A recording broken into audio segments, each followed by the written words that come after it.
kibuuzo kimu naye kivaamu ebibuuzo bingi. It's one question but can bring or lead to many other questions. Neewuunya ekkanisa nga tukyasabira mu biwempe. I'm surprised that when we were still in papyrus-made churches, ekizimbe tekisanyusa tikiweesa Katonda kitiibwa n'abakituulamu. when the building was not pleasing at all, even those that would sit there, n'okulokoka nga kiba kivume. and even getting born again was a kind of abomination. Endabika y'Abakristaayo abalokole mu kiseera ekyo yali eraga obwavu obwa waggulu. The appearance of the born agains at that time would depict a very high level of poverty. Era nga okuyitibwa omuweereza baalabanga omuntu ensigo eremye. And for you to be called a servant or minister, they would look at you as a person that has failed in the world. Mu kiseera ekyo nzijjukira nga okulya amayuuni, enva ndiirako bikoola by'amayuuni. At that time, I would have yams as food, and their leaves would be used to prepare the sauce. Nga bwe ngoya akawunga obuugi mbutabulaza enva. If I would do mingo posho, then porridge would be the escort. Tambuzanga bigere ogenda okuweereza. I would walk on foot to go to minister. Emirundi egisinga ekyeggulo tekyabeerangawo, bw'ofuna ekyemisana gwabanga mukisa gw'amaanyi. Many times would not get supper. If you got lunch, it would be a great opportunity. Naye kye neewuunya, But what amazes me, Katonda yatuli kumpi. God was close to us. Katonda yatuli kumpi. God was close to us.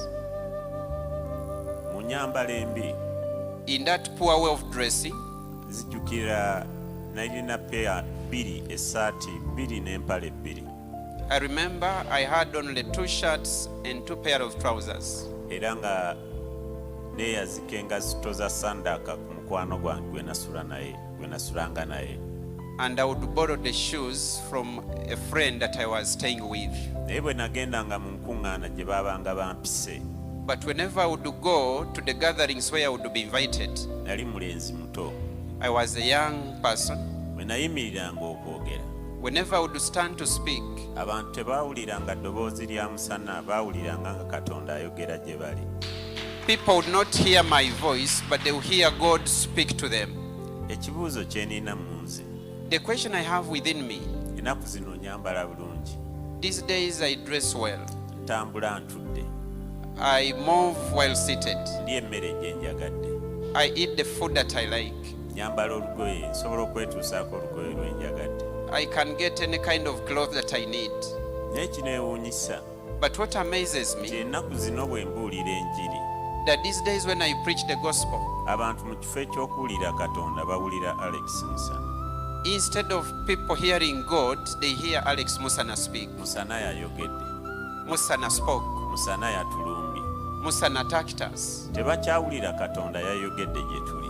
They don't hear God spoke to us. Luli abantu baawuliranga omubuulizi ng'abuulira, In those days they would hear the preacher speak, ng'azze ng'ayambadde empale ya biraka, who has come in a patched trouser, engatta ebigere ebimu bifulumye ebweru, with the shoes with feet open. naye yabuuliranga. But he would preach. Abantu ne bawulira nti Katonda ayogedde gye bali, ne bajja kyeyagalire okwenenya. And people would feel that God has spoken to them, and they would come by themselves to repent. Mu kiseera ekyo ng'enjiri ngisoma, Bayibuli ngisoma nga ngisulise. In that time, I would read the Bible kind of upside down. Ennyiriri ng'ozisoma n'ozitaputa bulala nga zoogera kirala. You would read the verses and interpret them the wrong way. Mu butamanya obungi mu kusoma Bayibuli n'obutasobola ginterpretinga bulungi, mwalimu obulamu bwavangamu. In that kind of ignorance of not knowing how to read and interpret the Bible, there would be life that would come out of that. Ekibuuzo obulamu obwo obwavanga mu njiri ebulirwa mu butamanya bwaddukira wa? And my question is, where did this kind of life that would come out of our ignorance at that time go today? Ng'ennaku zino tulina ababuulizi b'enjiri abasomye, abalina master degree, abalina degree mu theology, abalina certificate ez'enjawulo.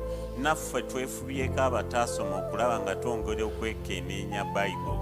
Naye bwe tubuulira ekigambo, abantu emitima gyabwe tekikyasaanuuka. kiki ekiri wakati awo, kiki ekyatunyagibwako.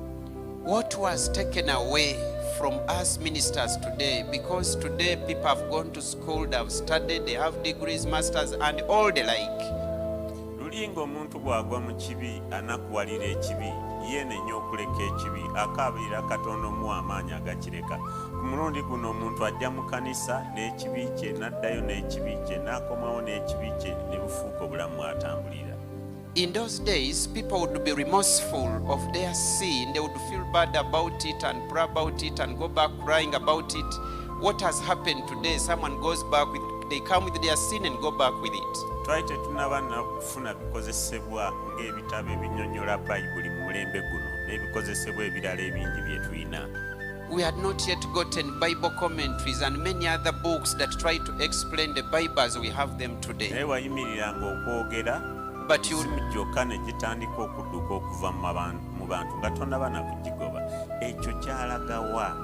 in those days, you would stand up to speak and demons would start going away from people without you commanding them. Where did such a thing go? Naye mu biro bino nga tulina ne class eza deliverance mwe batutrainingidde engoba y'emizimu, enkwata y'emizimu, enzija y'emizimu, obubonero bw'emizimu, naye ng'abantu bajjudde obusiru. In the current time, when we've been taught how to cast out demons, how to deal with them in deliverance services, people are still filled with demons. Kiki ekyatunyagibwako? What is that was taken away from Tuyinza us? okuba nga naffe tulinga mu biro by'empulira, simanyi nakinnyonnyola bulungi. Katonda we yaviira ku Isirayiri mu nnyumba ye ne kye bayita akabod, simanyi kubinnyonnyola bulungi. We might be in such days that the Bible speaks about in the Old Testament, when God was no longer present in his people. Abaluganda waliwo kyenoonya.